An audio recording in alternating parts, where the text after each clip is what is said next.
कौन सा प्रशासन जो एडीजे जो इस बात को कह रहा है कि गैंग रेप नहीं हुआ, उसने लॉ की परिभाषा नहीं पढ़ी।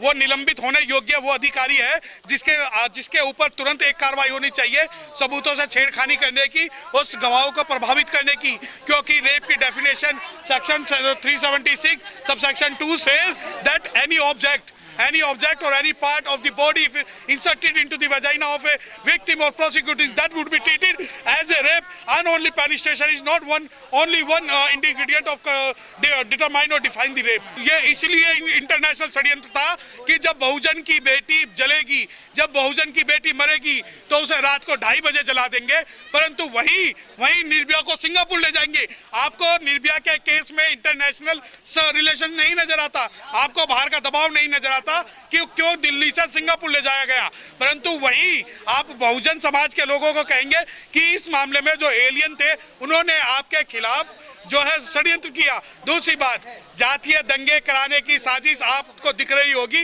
बहुजन समाज के लोग कभी जाति के दंगे पे विश्वास नहीं रखते। ऐसे सरकार के मंत्री जिनके ऊपर आतंकवाद का चार्ज था, जिनके ऊपर समझौता एक्सप्रेस उड़ाने का चार्ज था, जिनके ऊपर मक्का मस्जिद को उड़ाने का चार्ज था, आज भारत सरकार के अंदर इन्होंने मंत्री बनाए हुए हैं। ये मीडिया जो है कभी भी SC ST OBC माइनॉरिटीज की बात नहीं उठा सकती और उनके हर मूवमेंट को खराब करती है। ये आज वो समय नहीं है, भवरी देवी का केस नहीं है जहां हाई कोर्ट के जज इस बात को कहते थे कि एक शूद्र महिला का रेप नहीं कर सकता।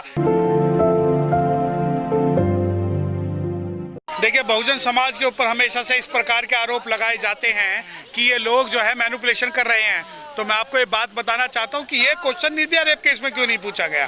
क्यों निर्भया रेप केस में जो उसका बॉयफ्रेंड था उसके बारे में डिस्क्लोज किया गया? क्या कारण थे कि निर्भया के माँ बाप की जो कॉल डिटेल्स है वो नहीं निकाली गई? परंतु जब बात होती है बहुजन समाज की तो आप प्रेम प्रसंग दिखा देंगे। आज ये जिस प्रकार अपराधी को महामंडित कर रहे हैं ना, मैं बता रहा हूँ कि भारत के अंदर जिस प्रकार की दोगली नीति है मीडिया चैनल वाले आज कर रहे हैं, वो जो बदनाम कर रहे हैं बहुजन समाज की एक महिला को, मैं बताना चाहता हूँ लोगों की वक्त आने पर आपका जवाब जरूर दिया जाएगा। क्योंकि ये दोगली जो आप रणनीति निकालते हो, एक तरफ तो निर्भया को आप हीरोइन बनाते हो, आप निर्भया के लिए कहते हो सड़कों पर मोमबत्ती उठा के, मोमबत्ती जला के, परंतु अगर बहुजन समाज की लड़की के साथ अगर कुछ होगा तो आप कहोगे कि उसका प्रेम प्रसंग था। अरे जितने भी भारत के अंदर रेप केस के अंदर जो अक्यूज जो जेल के अंदर है वो सभी इस बात का डिफेंस लेते हैं कि मेरा उस लड़की के साथ प्रेम प्रसंग था।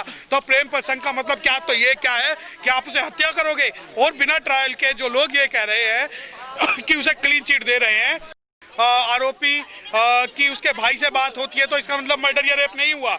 इस बात की कहाँ गारंटी है? कौन से शास्त्रों में यह लिखा हुआ है कि जो भाई का जो दोस्त है या जानकार है वो रेप नहीं कर सकता? यह बाबा साहब डॉक्टर भीमराव अंबेडकर जी का चलने वाला वो संविधान है जो सबको समानता का अधिकार देता है। आज भी जो भवरी देवी रेप केस में जो चीजें हुई, आज वो रेप केस की जो चीजें हैं वो आपस में दोहराई जा रही है। नहीं, मैं नहीं मानूंगा। एक बात बताइए, आप जो है इन्वेस्टिगेशन के बिना न्यायपालिका के, बिना सबूतों को कंसीडर किए हुए, बिना उसमें जजमेंट लिए हुए, बिना उसमें कंक्लूजन लिए हुए आप कैसे कह सकते हो कि दोनों परिवारों के संबंध थे?